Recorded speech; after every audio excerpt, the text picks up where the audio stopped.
आरा शहर की जगजीवन कॉलेज में प्रतियोगी परीक्षाओं में सफलता का गुर सिखाने के लिए यूथ डायलॉग विद आईपीएस आनंद मिश्रा कार्यक्रम का आयोजन किया गया, जिसमें विभिन्न परीक्षाओं में सफलता क्रैक करना किसी छात्र छात्रा का लक्ष्य होता है। इस कड़ी में भोजपुर जिले के हजारों छात्र प्रत्येक साल प्रतियोगी परीक्षा में शामिल होते हैं और सफलता का परचम भी लहराते हैं। कई जरूरतमंद और गरीब विद्यार्थी कोचिंग नहीं कर पाते हैं और स्व अध्याय से सफलता का सफर तय करते हैं। शाहपुर प्रखंड के परसौंडा गांव के रहने वाले आईपीएस आनंद मिश्रा जगजीवन कॉलेज के सभागार में सफलता के टिप्स देने के लिए पहुंचे। इस दौरान आयोजकों द्वारा उन्हें अंगवस्त्र तथा मां अरण्य देवी का मोमेंट तैलचित्र प्रदान कर सम्मानित भी किया गया। उनके स्वागत में स्वागत गान भी गाया गया। स्वागतम स्वागतम स्वागतम स्वागतम स्वागतम स्वागतम। वहीं आईपीएस आनंद मिश्रा ने प्रतियोगी परीक्षा में सफलता की आस लगाए उन छात्र छात्राओं के हौसलों को पंख लगाया। आनंद मिश्रा आसाम के नौगांव में पदस्थापित हैं। ऋतुराज चौधरी, चंदन तिवारी, निखिल राज, शिवेश उपाध्याय, अंकिता राज, श्रेया ओझा सहित कई लोगों द्वारा इस कार्यक्रम की सफलता में महत्वपूर्ण भूमिका निभाई गई। बता दें कि इस मोटिवेशन कार्यक्रम में शामिल होने के लिए 300 से अधिक छात्र छात्राओं ने पंजीयन कराया था और आईपीएस आनंद मिश्रा की बातों को सुनने के लिए वह सभागार में पहुंचे थे। 2 मिनट में करियर खराब कर, वो पावरफुल है ना? पावरफुल है। This is the concept wrong. वो पावरफुल नहीं है, वो खत्म आदमी। पावरफुल वो है जो किसी का भला कर सके। खराब तो कुत्ता भी कर देगा, काट देगा, खराब हो जाएगा, है ना? तो पावरफुल वो है, सक्सेसफुल वो है जो who can contribute positively, जो पॉजिटिवली किसी चीज को चेंज कर सके, किसी चीज को एक ऐसी एनर्जी ट्रांसमिट कर सके जो कि अगर वो से 10 है तो जैसे मैं suppose if I come here in this interview और यहाँ पे सपोज मैं एनर्जी लेवल 100 लेके आया हूँ, तो इफ ओनली आपका 100 के ऊपर एनर्जी लेवल रहता है मेरे पास, then I have been successful. अगर आप सबको 10 5 5 2 2 4 4 मेरे ऊपर रात के 12 बजे, हाँ, तो मैंने कहा कि आराम से बात करते हैं। तो जैसे पूछा आप कहाँ से पढ़े, कितना पढ़े, मैं बोल ही नहीं दे रहा था मुझे। हाँ, तो मैंने उसके फोन को म्यूट किया। मेरे साथ कोई था, मैंने कहा भाई ने सुनने के लिए नहीं फोन किया, बताने के लिए फोन किया। Okay, so this is something good, it's okay. इतना ये अंदर वो क्यूरियोसिटी होनी जरूरी है। इनफैक्ट अगर क्यूरियोसिटी नहीं होगी तो कोशिश ही नहीं करनी किसी तरह से। तो जहां तक यूपीएससी, बीपीएससी या किसी भी एग्जाम का बात आता है ना, तो आप हमेशा याद रखिए कोई एक सिद्ध फॉर्मूला नहीं है, वो किसी के पास नहीं। अगर कोई कहता है तो अपनी कहानी कह सकता है, तो मैं अपनी कहानी नहीं कहूंगा आपसे। I will not speak about myself, I will speak about some general principles. जब आप यूपीएससी या बीपीएससी या जो भी एग्जाम पास करके जाते हैं, तो यूपीएससी क्लियर किया हो तो यूपीएससी के बारे में बताता हूँ। जब आप क्लियर कर लबासना पहुंचते हैं, मसूरी पहुंचते हैं जब ट्रेनिंग अकेडमी, तो वहां जाने के बाद ना आप जितने लोग होता है आईएएस, आईपीएस, आईएफएस, ये सब सारे रहते हैं वहाँ पे। तो फ्रांस से अलग अलग भाषाओं से अलग अलग ऑप्शनल सब्जेक्ट था, अलग अलग चीजें उन्होंने करियर में की है। कोई आईआईटीएन है, कोई आईएम से पढ़ा है, कोई डॉक्टर है, कोई इंजीनियर है, कोई प्रोफेसर था, कोई लॉयर है, सब अलग अलग प्रोफेशंस होते हैं। तो लेकिन उसमें कुछ एक चीज होती है जो कॉमन होता है। अगर आप पूछे वो एक कॉमन क्वालिटी क्या है, एक common quality, I will say that one common quality is determination to do something. वो डिटर्मिनेशन, तो जो डिटर्मिनेशन होता है ना, ये डिफाइनिंग पॉइंट होता है। और अगर आपका जो दृढ़ निश्चय है कुछ करना है, वो अगर आपका सही है तो कंसिस्टेंसी वो आ जाएगा, वो खुद आ जाएगा, वो डिटर्मिनेशन के पीछे पीछे आएगा। क्योंकि हमने सोच लिया है ये वहां पहुंचना है। अगर सोच लिया है तो कंसिस्टेंसी क्या होता है कि आप चलते रहिए। तो द मोमेंट टू डिसाइड कि मुझे वो पहुंचना, आप खुद चलते रहे। चलते रहने के लिए अलग से मेहनत करने की जरूरत नहीं है, कंसिस्टेंसी के लिए। मैं स्टेट सिविल सर्विस में था बंगाल में, तो वो मेरा ऐसे फ्लूक में हो गया था, मैंने उसने तैयारी नहीं की। वो बस एक दोस्त ने कहा दे दो, मैंने कहा नहीं दूंगा, मुझे आईपीएस मतलब मैं ये सब एग्जाम दूंगा, मैं यूपीएससी दूंगा। तो बोलता बड़ा अपने को लाट साहब समझ लो, यूपीएससी दोगे हो जाएगा, देखे देखो बात समझ में आ जाएगा। ये हो गया। तो फिर वो भरोसा नहीं करता था मेरा, जब तक यूपीएससी क्लियर नहीं हुआ मेरा, वो भरोसा नहीं करता था कि मैं सच में मैंने क्वालिफाई किया, पक्का कोई सेटिंग करके किया तेरा। ऐसे कैसे हो गया? क्योंकि उसे लगता था कि यार ये तो देना ही नहीं चाहता था, इसका हो गया। लेकिन उसे पता नहीं था कि मैं जो निकला हूँ 100 किलोमीटर का रेस दौड़ने निकला हूँ, तुम 10 किलोमीटर का मेरे को टारगेट दिखा रहे हो।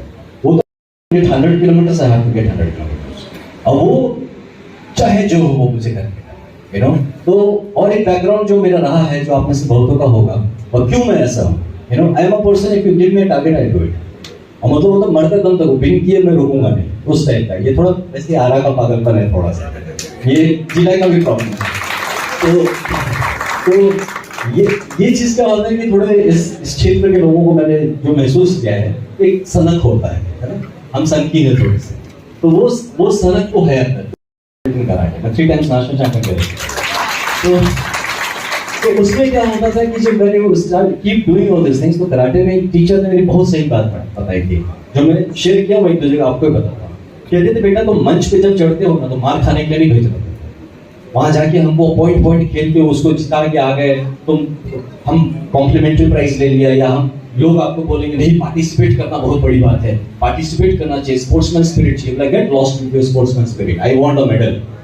तो वहां योद्धा होके गए हो, लड़ने गए हो, वहां पे तो स्पोर्ट्समैन स्पिरिट दिखाने नहीं गए हो, वहां मार खाने नहीं भेज रहा मैं तुमको। So you get it. And बात होगी गोल्ड मेडल, सिल्वर मेडल का बात ही नहीं, आई वांट गोल्ड। मतलब जीतने हारने की बात और गोल्ड मेडल की बात है, उसके नीचे टांग टूट जाएगी तुम्हारी। अगर तुम वहां नहीं पीटे तो नीचे हो तो मैं पीट दूंगा, सिल्वर मेडल लेके नहीं उतरना है। ये माइंडसेट जब आपके बचपन से घुस जाता है ना कि गिवन इट आगे, तो जब जनरली क्या होता था, कुछ कॉम्पिटिशन्स में जाते थे, हमारा देश थोड़ा सा ऐसा है कि पक्षपात हो जाता है। अब आप भी हमसे कहीं मिले, बोले आरा से हैं, तो थोड़ा दिल नरम हो ही जाता है, तो ये होता है ऐसा।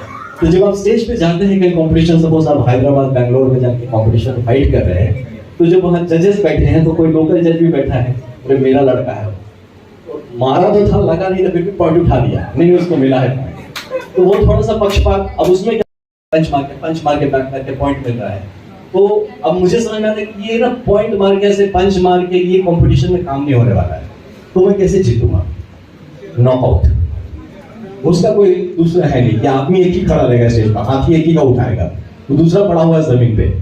तो the point what I am saying कि जब आप किसी भी एग्जाम की तैयारी करना चाह रहे हैं, कुछ भी करना चाह रहे हैं, तो आप ना मार्जिन पे मत खेलें। कट ऑफ कितना आएगा उसका कभी नहीं होगा कट ऑफ वाले का, जो कट ऑफ का सोच रहा है। कट ऑफ उसका होता है जो टाइम पास कर रहा है, जो सीरियस है वो कट ऑफ का खेलता ही नहीं है, उसको पता ही नहीं कि वो नहीं सोच रहा है अरे 60 नंबर आने से मेरा हो जाएगा, वो 60 का टारगेट कर रहा है, 30 पे लटक जाएगा। अब बोलेगा फिर से दे रहे हैं, इस बार नहीं हुआ था, 2 नंबर के लिए छूट गया था, है ना। ये सब नहीं बोल रहा है, जिसका छूट गया उसका छूट गया, ये याद रखिए आप। जो कहे कभी 2 नंबर के लिए छूट गया, अरे हम भी इंटरव्यू दिए थे, हुआ नहीं ना बाबू। तो जो प्रीलिम्स भी नहीं दिया और जो इंटरव्यू देके भी नहीं हुआ, दोनों एक ही जगह पे है, तो फिर क्या पॉइंट है। तो आप अपने you tell yes I was not okay, इस बात से कभी इंस्पायर नहीं होना चाहिए, करना भी नहीं चाहिए, है ना। मैंने भी पहला अटेम्प्ट दिया था, नहीं हुआ था मेरा, तो मुझे तो बता रहे तुम तो इंटरव्यू दिए थे, बोले भाई तुमने दिया एग्जाम, नहीं दिया, मेरा इंटरव्यू दिया, नहीं हुआ, दोनों एक ही जगह खड़े हैं, दोनों को एक ही प्रीलिम्स फिर से देना है ना। हमको इंटरव्यू दे के बोल के हम 10 नंबर एक्स्ट्रा से शुरू नहीं कर रहे हैं, तो जिंदगी ऐसा ही है। तो आप फुल सर्कल बिल्कुल कंप्लीट, यहाँ के लिए नहीं मारता, हम यहाँ के लिए मारते हैं, ये उसमें अपने आप आ जाता है। सो टारगेट हमेशा आगे का रखना चाहिए। जो बच्चे दौड़ते हैं, सपोज 1600 मीटर 3200 मीटर दौड़ते हैं, तो 1600 मीटर दौड़ने वाले का प्रैक्टिस 5 किलोमीटर का होना चाहिए, तब आप 1600 मीटर की बात कर सकते हैं। अगर आप 1600 मीटर करके जाएंगे, 1200 में सोचने लगेंगे अरे साला और एक बाकी है, अभी और 400 मीटर जाना है, और फिर you will never be able to give your maximum. तो ये एग्जाम या किसी भी चीज में, जिंदगी में भी अगर आपने कुछ सोच रखा है, तो ऑलवेज प्रैक्टिस जो होनी चाहिए वो। मैं जब यूपीएससी के लिए बता रहा हूँ, जब मैंने कोचिंग नहीं किया कहीं पे, I have not gone for any coaching नहीं किया, कोई ट्यूशन नहीं पढ़ा, तो ये नहीं कह रहा हूँ कि यही तरीका है, जिसको जरूरत है उसको जरूर कोचिंग करना चाहिए, ट्यूशन पढ़ना चाहिए। मुझे नहीं जरूरत थी, मैंने नहीं किया। लेकिन मैंने जब यूपीएससी के पहले वो जो कुछ मॉक टेस्ट होते हैं, जो मिलते हैं किताब, दुकान में किताब मिलता पूरा, प्रीलिम्स के लिए भी, मेंस के पुराने क्वेश्चन पेपर से नोट।